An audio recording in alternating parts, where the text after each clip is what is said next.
ভাই আপনি হসপিটালে ভর্তি হয়েছিলেন কেন? কি হয়েছিল আপনার? কি হয়েছিল ভাবি আমি নিজেও জানি না, আপনার ভাবি বলতে পারবে। লাস্ট আপনি কি করতেছিলেন সেটা তো আপনার মনে আছে, সেটা বলেন। ফেসবুকে একটা মেয়ের ছবি আইছিল, সেই ছবিটা আমি জুম করে দেখতেছিলাম, জ্ঞান ফিরে দেখি আমি আইসিইউতে। হ্যালো টুম্পা, বাসায় কি আমাদের বিয়ের কথা বলছিলা? কইছিলাম মোর আব্বা আম্মা রাজি না। তাহলে এক কাজ করি, চলো আমরা পালায়ে বিয়ে করি। ছেলে কাল গুই ফলাম সাথে তোমার মায়ের সব গহনা নিয়ে আইসো। দাম রাহালার ফলা মুই টুম্পর মা। আসসালামু আলাইকুম আম্মাজান, শ্বশুর আব্বা কি আছে? থাকলে তার কাছে একটু দেন তো। ওয়ালাইকুম আসসালাম জামাই, তোমার শ্বশুর তো বাজারে গেছে, জরুরি কিছু দরকার হলে আমাকে বলতে পারো। বিয়ের সময় 50 ইঞ্চি টিভি দেওয়ার কথা ছিল, আপনারা টিভি দেন নাই কেন? আরে জামাই, দুইটা টিভি দিয়ে কি করবা? আমার মেয়ের আল্ট্রাসাউন্ড করে দেখো, ওর ভিতর টিভি আছে। এখন আমার হাঙ্গা করবেন না ওইটা কোন? না আমি তোমারে হাঙ্গা করব না। আপনি তো হাঙ্গা বইবেনই, লগে আপনার ছোট বোন হাঙ্গা বইব। আমি হাঙ্গা টাঙ্গা বইতে পারবো না। আচ্ছা তোমার হাঙ্গা বইতে হইব না, বিয়া বই আমার কাছে। আপু বিয়ার হাঙ্গা এক না? একই তো মনে হয়। আসেন আপু, আপনাদের দুই বোনকে নিয়ে কাজে অফিসে যাই। আচ্ছা আপনি তো হাঙ্গার পাগল, কেন আমাকে একটু বলবেন? আপনি যদি আমার জ্বালাটা বুঝতেন তাইলে দুই বোন মিললে একসাথে বিয়া বইতেন। শোনো, কি? কাউরে বলবা না যে আমরা দুজন পাগল।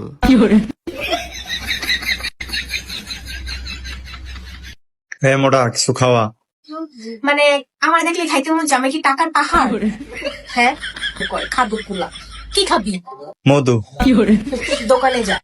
জামাই কই তুমি? তাড়াতাড়ি এদিকে আসো। শালা শ্বশুর বাড়িয়েও শান্তি নেই। কে হয়েছে আম্মাজান, আপনার মেয়ে কি মরে গেছে নাকি? এসব কি বলো জামাই? সকাল থেকে মেয়ে বমি করতেছে, যাও মিষ্টি নিয়ে আসো, সুখবর আছে। আরে কিসের সুসংবাদ? লেবুর রস করে খাওয়ান, সারা রাত বসে মদ খাইছে।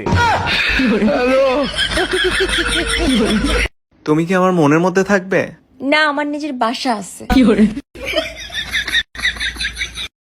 ও ভাই কি ভাবিক দেও ঘুমাচ্ছে? ডাক দিয়ে কও সিদ্দিক ফোন দিয়েছে, কথা কও। তোমার বউ কোথায়? তোমার বউ আমার বউ নাই, শ্বশুর বাড়িতে গেছে। শ্বশুরবাদ গেছে? হ্যাঁ বিয়ে বলে আলাদা করলা? হ্যাঁ। শুনছি নাকি আগে একটা বউ আছে তোমার, মিছা কথা কয়া কেন বিয়া করলাই আমার? কোন শালায় কইছে তোমারে বউ আছে আমার, থাকলে কি আর খাচ্ছুন্নি বিয়া করতাম আবার। বলতো যে আই লাভ ইউ অর্থ কি? এটা অর্থ হইলো, এটা প্রশ্ন হইলো। আই লাভ ইউ অর্থ মানে বেদব। আই লাভ ইউ অর্থ বেদব নাকি? হ্যাঁ তোর কারে কইছে আই লাভ ইউ অর্থ বেদব? আমি জানি না আই লাভ ইউ অর্থ বেদব। আমি আমার বোনের দিকে কইছিলাম আই লাভ ইউ, আমারে কইছে বেদব। দুলা ভাই আজকে অনেক শীত পড়ছে, কি করি বলেন তো? তুমি এক কাজ করো, তোমার বোনের পাশে গিয়ে এসো, শীত কম লাগবে। ভয় লাগে যদি রাতে আপনি কিছু করেন। ভয়ের কি আছে, মাঝখানে তো তোমার বোন থাকবে। আপনি আমার বোনকে চেনেন না, একবার ঘুমাইলে বোম মারলেও ওঠে না। তুমি কি ভয় পাচ্ছ না আমারে আইডিয়া দিচ্ছ?